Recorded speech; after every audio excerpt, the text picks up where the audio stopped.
کسی آدمی کو شایع نہیں کہ اللہ اسے کتاب اور حکومت اور نبوت عطا فرمائے پھر وہ لوگوں سے کہے کہ اللہ کو چھوڑ کر میرے بندے ہو جاؤ، بلکہ اس کو یہ کہنا چاہیے کہ اے اہل کتاب تم ربانی ہو جاؤ، کیونکہ تم کتاب کی تعلیم بھی دیتے ہو اور کیونکہ پڑھتے پڑھاتے رہتے ہو۔ اور اس کو یہ بھی نہیں کہنا چاہیے کہ تم فرشتوں اور پیغمبروں کو معبود بنا لو۔ بھلا جب تم مسلمان ہو چکے تو کیا وہ تمہیں کافر ہونے کو کہے گا؟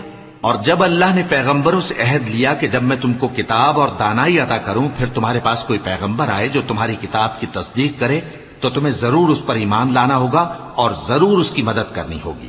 اور عہد لینے کے بعد پوچھا کہ بھلا تم نے اقرار کیا اور اس اقرار پر میرا ذمہ لیا، یعنی مجھے ضامن ٹھہرایا؟ انہوں نے کہا ہاں ہم نے اقرار کیا۔ فرمایا کہ تم اس عہد و پیمان کے گواہ رہو اور میں بھی تمہارے ساتھ گواہ ہوں۔ اب جو لوگ اس کے بعد پھر جائیں تو وہی بد کردار